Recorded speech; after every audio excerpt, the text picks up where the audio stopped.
25 before the hour.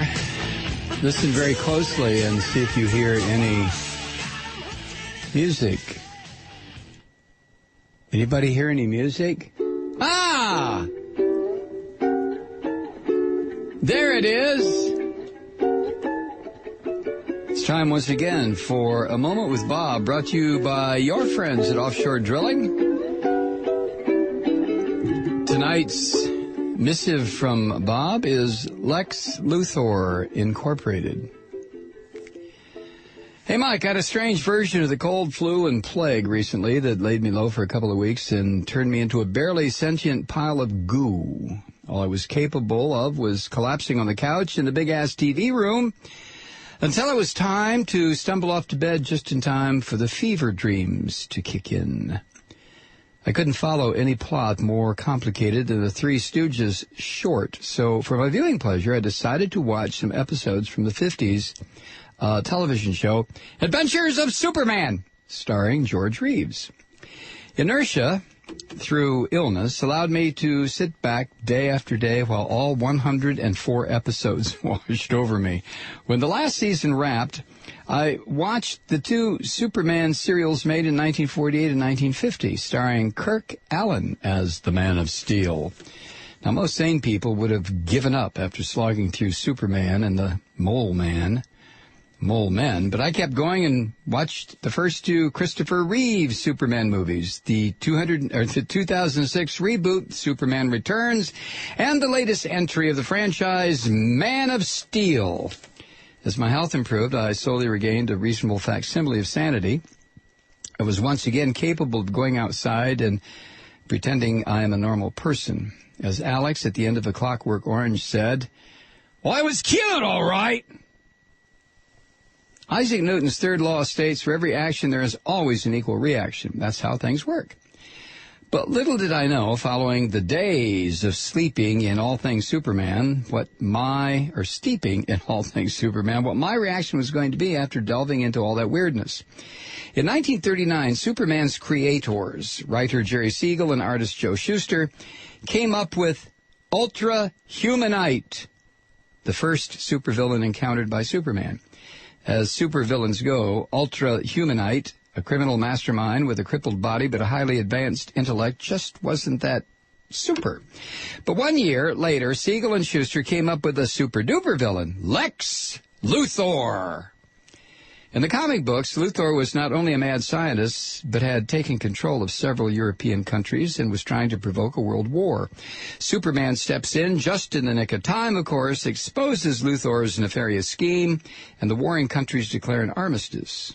In the 80s and 90s, Luthor morphed from a mad scientist into an evil corporatist with immense wealth and power. But his goals remained the same: kill Superman and enslave the Earth as a stepping stone to dominating the universe.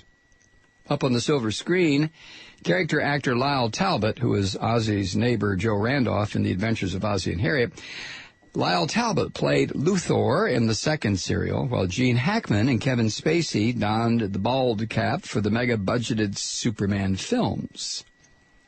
In the 1950 serial Atom Man vs. Superman, Luthor blackmailed the city of Metropolis by threatening to destroy the entire community with a number of deadly devices, including a disintegrating machine. Gene Hackman's Luthor bought up all the barren desert in California and planned to divert a nuclear missile to explode that would trigger an earthquake along the San Andreas Fault. When most of California sank into the Pacific Ocean, Luthor's desert would become his new West Coast.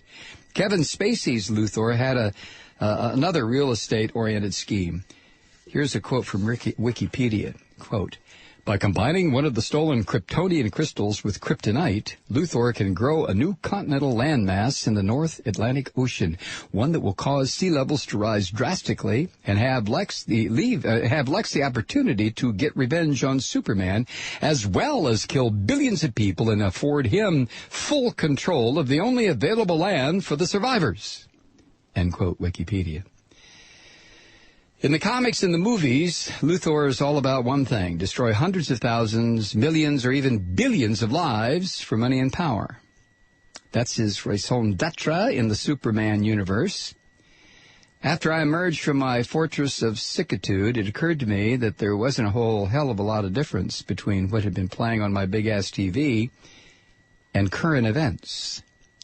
I don't know if life imitates art or if it's the other way around, but have you noticed we're living in a comic book? Our lives are dominated by multiple versions of Superman's arch-nemesis, Lex Luthor. Mad scientists and billionaires are doing everything they can think of to increase their immense wealth and power, even if it means destroying the planet in the process. Are not the board of directors of British Petroleum or the heads of the 4 companies scalping the earth to get at the Athabasca oil sands, are they not clones of the comic book megalomaniac? Freedom Industries had 3 major chemical accidents over the last 5 years, and in 2010 released toxic gas into the atmosphere. The company was bound and determined to poison West Virginia because it made them money. Freedom Industries filed for bankruptcy protection 8 days after their latest foray into effing up the drinking water. That's the way things go now. The Lex Luthors privatized the profits and socialized the cleanup costs.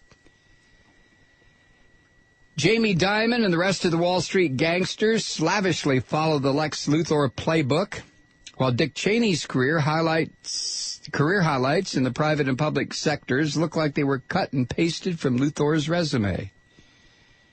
In the comics and the movies, Luthor surrounds himself with bungling minions and malls.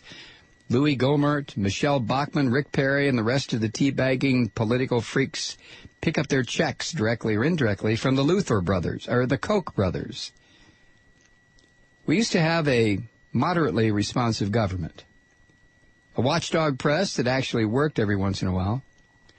But that was before the corporate Lex Luthors legally bought the media and the government and paid off the hired help. Things are looking mighty dire these days. But wait, look up in the sky. It's a bird. It's a plane. No, never mind, it's a bird. You see, the problem is we're surrounded by Lex Luthors, but we ain't got no Superman. Regards, Bob. Another moment with Bob, brought to you by your friends at Offshore Drilling. You will probably be able to get your very own copy of this latest episode by going to superbeans.com, opednews.com, tvnewslies.org, or any of a number of outstanding websites that will delight and amaze you with Bob Alexander's moments.